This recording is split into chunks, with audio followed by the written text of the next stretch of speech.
안녕하세요. 공포학과 M교수입니다. 보통 사람들은 사람이 죽어서 생긴 영혼을 볼 수가 없습니다. 이 때문에 귀신을 보고 싶어하는 사람들도 꽤나 많죠. 당연히 귀신 보는 건 절대로 추천드리지 않습니다만 이를 조금이나마 달랠 수 있는 게 하나 있습니다. 옛날부터 귀신에게 냄새가 난다는 게 전해져 오고 있죠. 그리고 오늘 공포특강 시간에는 귀신의 냄새, 귀취에 대해서 알아보겠습니다. 가시죠. 사람에게 사람 냄새가 나듯 귀신에게도 귀신의 냄새가 납니다. 옛부터 이를 귀취라고 불렀습니다. 귀신이 사람 눈에는 보이지 않아도 그 냄새는 풍긴다는 것이죠. 분명 아무런 이유가 없는데 집에서 이상한 냄새가 난다면, 길가에 아무것도 없는데 꾸리꾸리한 냄새가 난다면 근처에 귀신이 있다는 뜻이죠. 보통 귀신이 있는 곳에 역한 냄새가 난다고 합니다. 마치 곰팡이가 핀 것처럼 쿰쿰한 냄새라고 하는데, 만약 곰팡이가 없거나 썩은 음식이 없는데도 이런 냄새가 난다면 의심을 해볼 필요가 있습니다. 저도 이 냄새가 어떤 건지 정확히 알고 있습니다. 예전에 대전에 있는 충일여고라고 하는 유명한 흉가를 다녀온 적이 있었는데요.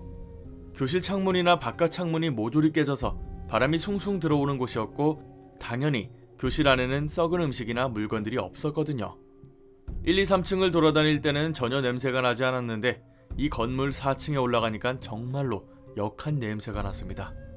당시 라이브 방송을 했었는데 그때도 제가 여기만 이상한 냄새가 난다고 말했었는데요. 실제로 나중에 조사를 해보니까 무당이나 귀신을 보는 사람들이 사진만 보고도 4층에 귀신이 득실거린다는 말을 했더라고요. 그 이후에는 그런 냄새를 맡아본 적은 없습니다만 다시는 맡기 싫은 그런 냄새였습니다. 물론 꼭 썩은 냄새가 나는 귀신만 있는 건 아닙니다. 옛날부터 전해져 오는 이야기를 보면 귀신의 종류, 죽게 된 이유에 따라서 귀취가 각기 다르다고 하죠. 지분이 썩는 냄새, 즉 화장품 같은 게 썩은 냄새가 나면 그건 여자 영가라고 합니다. 주변에 아무것도 없는데 마치 향수의 비릿한 냄새가 난다면 근처에 여자 귀신이 있는 거죠. 그리고 하수구 냄새가 날 경우에는 물에 빠져 익사한 귀신의 냄새고, 지린 냄새나 구린 냄새가 나면 근처에 목을 매달아 죽은 귀신이 있다는 뜻입니다. 교통사고로 죽은 귀신에게서는 단내가 난다고 하죠. 문제는 만약 이런 냄새가 사람한테 나게 되면 정말 위험한 상황입니다. 물론 사람 살에서 나는 냄새들이 있을 수도 있겠죠. 하지만 아무리 씻어도 저런 귀신 냄새가 내 몸에서 나면 그건 빙의 전조 현상이라고 합니다. 즉 귀신이 바로 내 곁에 있다는 뜻이죠. 이런 귀신들은 악귀일 가능성이 큰데 이럴 경우 반드시 귀신을 떼어내야 한다고 합니다. 보통 무당들도 이런 경우는 굉장히 위험한 상황이라고 말하고 그냥 기도를 하거나 향을 피우는 게 아니라 신을 통해서 물리적으로라도 떼어내야 한다고 말하죠. 귀신 냄새와 관련해서는 제보받은 게 하나 있는데요. 그냥 강의 끝내버리면 재미없으실 테니 하나 들려드리겠습니다. 갑니다. 지방에 살았던 제가 대학 진학을 하게 되면서 서울로 상경했습니다. 집안 형편이 그리 좋지 않았기 때문에 대학가 근처 원룸도 구하지 못했고 조금 멀리 떨어진 곳에 반지하에서 생활하게 되었죠. 태어나서 처음으로 혼자 살게 되었는데 비록 반지하일지라도 나름의 로망이 있었습니다. 수중에 있는 돈을 알뜰하게 쓰면서 집을 꾸몄습니다. 이따금씩 바퀴벌레도 많이 나와서 놀랄 때가 있어서 음식은 먹는 족족 치우고 설거지를 했고 그 버릇이 지금까지도 이어지고 있네요. 한 달 동안은 나름 잘 적응하고 살았는데 학기 초반이다 보니 술자리가 많아서 새벽에 집에 들어올 일이 많았고 그럴 때마다 이상한 걸 감지했습니다.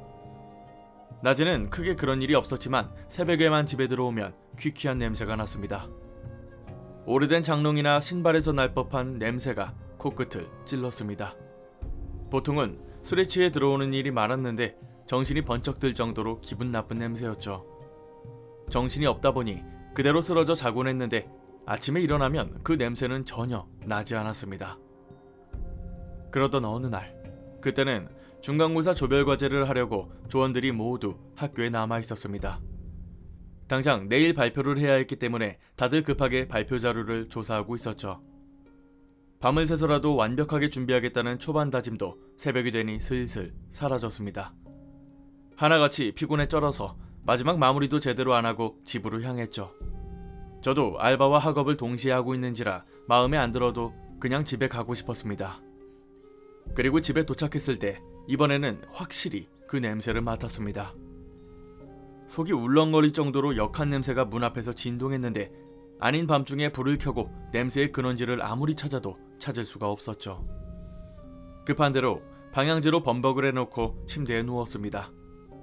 당장이라도 쓰러지면 잘 것 같은 상태였지만 그 와중에도 가위에 눌리더군요. 평소에도 가끔 가위에 눌리긴 했지만 남들이 말하는 것처럼 귀신을 보지는 않았기 때문에 그리 겁이 나지는 않았습니다.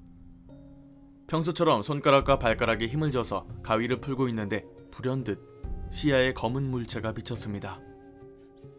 반지하였어도 나름 거실도 있는 집이었는데 열린 방문 사이로 현관에 검은 물체가 보이는 겁니다.